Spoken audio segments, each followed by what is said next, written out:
Bismillahirrahmanirrahim. Assalamualaikum warahmatullahi wabarakatuh. Alhamdulillah kita bertemu dalam forum Buletin Kafah yang insya Allah pada kesempatan hari ini mengangkat tema yakni jangan hanya wakaf, ambil semua hukum syariah. Baik pemirsa yang dirahmati Allah, kita mulai saja membacakan Kafah edisi 179 ini. Bismillahirrahmanirrahim. Jangan hanya wakaf, ambil semua hukum syariah. Pemerintah Indonesia baru-baru ini meluncurkan gerakan nasional wakaf uang. Gerakan ini diklaim merupakan salah satu program pengembangan ekonomi syariah untuk mendukung percepatan pembangunan nasional. Presiden Jokowi menyebut potensi wakaf uang bisa mencapai 188 triliun rupiah. Seperti dikutip dari laman Badan Wakaf Indonesia pada Kamis 28 Januari, BWI telah menunjuk sejumlah lembaga untuk memudahkan masyarakat menyetor dana wakaf uang. Menurut BWI, wakaf uang juga bisa diinvestasikan melalui surat berharga syariah negara atau sukuk, yang imbalannya disalurkan oleh nazir atau pengelola dana dan kegiatan wakaf untuk membiayai program sosial dan pemberdayaan ekonomi umat. Program ini disebut juga Cash Wakaf Link Sukuk. Dengan demikian, uang ini tidak akan masuk ke dalam kas negara. Namun demikian, rupanya gerakan wakaf ini menimbulkan pro dan kontra. Banyak penolakan dari masyarakat, terutama karena ketidakpercayaan masyarakat pada sikap amanah penguasa di tengah ramainya korupsi, bansos, jiwasraya hingga asabri. Rekam jejak penguasa selama ini juga sering memojokkan ajaran Islam, khususnya yang berkaitan dengan syariah yang mengatur wilayah publik dan negara. Juga kriminalisasi kepada ulama dan aktivis Islam yang tidak sepaham dengan penguasa juga sering terjadi. Pemirsa yang dirahmati Allah Subhanahu wa taala, wakaf tunai adalah wakaf yang dalam bentuk uang.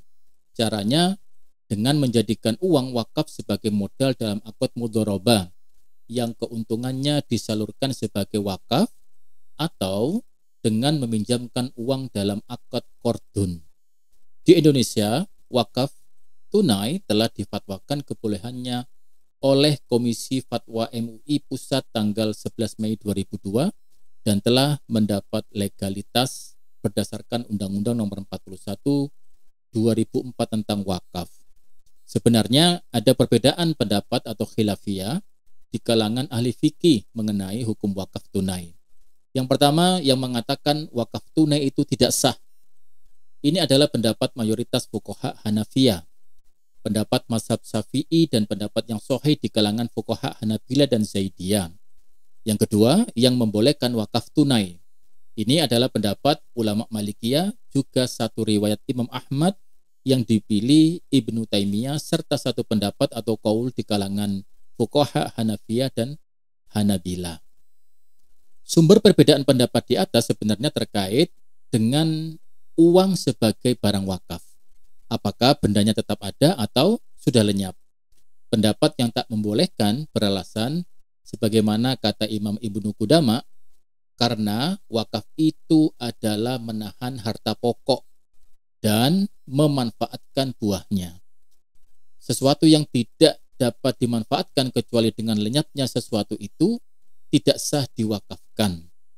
Adapun pendapat yang membolehkan mengatakan uang yang diwakafkan sebenarnya tidak lenyap, karena disediakan penggantinya atau badal, yaitu uang yang senilai. Pemirsa yang dirahmati Allah Subhanahu wa taala, hingga saat ini kesan bahwa pemerintah ramah terhadap sebagian hukum Islam dan mewaspadai hukum Islam yang lain makin terasa kuat. Pemerintah cenderung menerima syariat Islam yang bersifat pribadi dan keluarga, juga yang memiliki nilai finansial tertentu, misalkan zakat, haji ataupun wakaf. Sebaliknya, pemerintah tidak mau menerima atau cenderung memusuhi syariat Islam lainnya seperti penerapan syariat Islam dalam bidang sosial, politik, hukum, dan pemerintahan. Bahkan, mereka yang berkomitmen dalam dakwah Islam dan menyerukan syariah secara kafah dianggap intoleran dan radikal. Padahal Islam adalah din yang sempurna. Menerapkan syariat Islam secara menyeluruh akan membawa kebaikan, karena Islam adalah solusi atas setiap persoalan yang ada. Sebagaimana firman Allah Subhanahu wa taala, a'udzubillahi minasyaitonir rajim, wa nazzalna 'alaikal kitab tibyanan likulli syai' wa huda wa rahmatan wa busra lil muslimin. Kami telah menurunkan kitab Al-Quran kepada kamu sebagai penjelas atas segala sesuatu, juga sebagai petunjuk, rahmat, dan kabar gembira bagi kaum muslimin. Abdullah ibnu Mas'ud radhiyallahu an menjelaskan, sebagaimana dikutip oleh Al-Hafiz Ibnu Katsir dalam tafsirnya, sungguh dia Allah telah menjelaskan untuk kita semua ilmu dan semua hal. Ayat ini menegaskan bahwa Allah Subhanahu wa taala melalui Al-Quran telah menjelaskan semua hal, tentu termasuk hal-hal yang berkaitan dengan kehidupan bernegara dan bermasyarakat. Meninggalkan syariat meski hanya sebagian tentu akan mengakibatkan kesempitan hidup. Bukti adanya defisit anggaran negara, utang negara mencapai lebih dari 6.000 triliun. Kekayaan milik publik dikuasai oleh korporasi, korupsi menjamur di setiap lini, dan lain-lain. Itu semua bagian kecil dari merebaknya kesempitan dan sirnahnya keberkahan hidup akibat negara tidak dikelola berdasarkan syariat Islam. Allah Subhanahu wa taala berfirman, "Wa man a'rada an dzikri fa inna lahu ma'isyatan dhanka wa nahsuruhu yaumal qiyamati a'ma." Siapa saja yang berpaling dari peringatanku, bagi dia penghidupan yang sempit, dan kami akan mengumpulkan dirinya pada hari kiamat dalam keadaan buta. Pemirsa yang dirahmati Allah Subhanahu wa taala, kita semua tentu tidak boleh meniru kemunafikan Bani Israel. Mereka biasa memilih mana hukum yang akan diambil sesuai dengan seleranya. Pola prasmanan dalam beragama seperti ini tidak bisa diterima di dalam Islam. Allah Subhanahu wa taala berfirman, "Afatu'minuna bi ba'dil kitab wa takfuruna bi ba'din? Fama jazaa'u may yaf'alu dzalika minkum illa khizyun fil hayatid dunya wa yaumal qiyamati yuradduna ila asyaddil adzab." Apakah kalian mengimani sebagian Alkitab atau Taurat dalam mengingkari sebagian yang lain? Tiada balasan bagi orang yang berbuat demikian di antara kalian melainkan kenistaan dalam kehidupan dunia, dan pada hari kiamat mereka dikembalikan pada siksa yang sangat berat. Di antara ciri orang munafik adalah menempuh berbagai upaya untuk menghancurkan narasi penegakan syariat dan hukum Allah Azza wa Jalla demi menjaga eksistensi hukum buatan manusia. Demikian sebagaimana dinyatakan dalam Al-Quran surah An-Nisa ayat 61. Agar kita tidak tergolong ke dalam barisan kaum munafik, mau tidak mau kita wajib mengamalkan seluruh syariat Islam.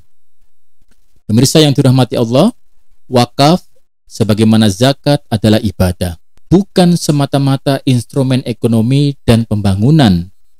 Namun demikian, kebaikannya telah turut andil dalam membangun ekonomi dan kesejahteraan masyarakat.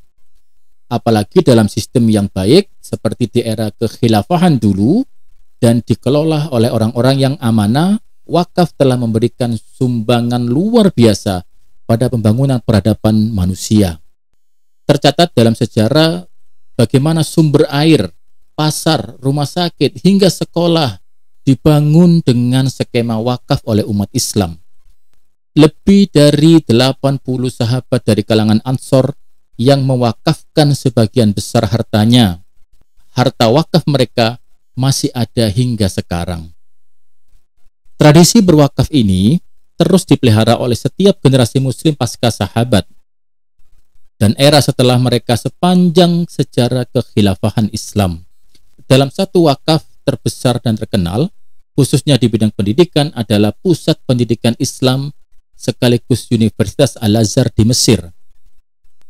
Lembaga yang didirikan pada tahun 970 Masehi itu telah memberikan pendidikan gratis kepada pelajar dan mahasiswa dari seluruh penjuru dunia, mulai dari jenjang pendidikan dasar hingga pendidikan tinggi. Universitas ini eksis hingga sekarang dan telah melahirkan ribuan bahkan ratusan ribu ulama terkemuka di seluruh dunia hingga saat ini.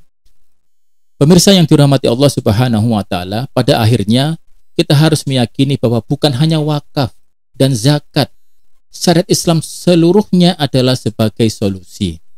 Bukan hanya atas masalah ekonomi, tetapi juga atas seluruh problematika kehidupan manusia. Dari kasus wakaf ini, kita seharusnya belajar tentang ketaatan total kepada Allah Subhanahu wa taala dan Rasul-Nya dengan mengamalkan semua syariatnya. Hal ini juga seharusnya menyadarkan kita akan urgensi adanya sistem yang bisa menerapkan syariat secara kafah. Itulah khilafah ala minhajin nubuwah, sebagaimana yang diisyaratkan oleh baginda Rasulullah Sallallahu Alaihi Wasallam. Pemirsa yang dirahmati Allah Subhanahu wa taala, dan hikmah pada episode kali ini adalah sebagaimana dikatakan oleh Umar bin Al-Khattab, kami adalah kaum yang Allah muliakan dengan Islam. Karena itu kami tak akan pernah mencari kemuliaan dengan selain Islam. Hadirin yang dirahmati Allah Subhanahu wa taala, demikianlah Buletin Kafah edisi hari ini. Semoga semakin menambah keimanan kita, semakin menambah keyakinan kita bahwasanya Islamlah satu-satunya solusi yang mampu menyelesaikan persoalan umat hari ini. Billahi taufik wal hidayah. Assalamualaikum warahmatullahi wabarakatuh.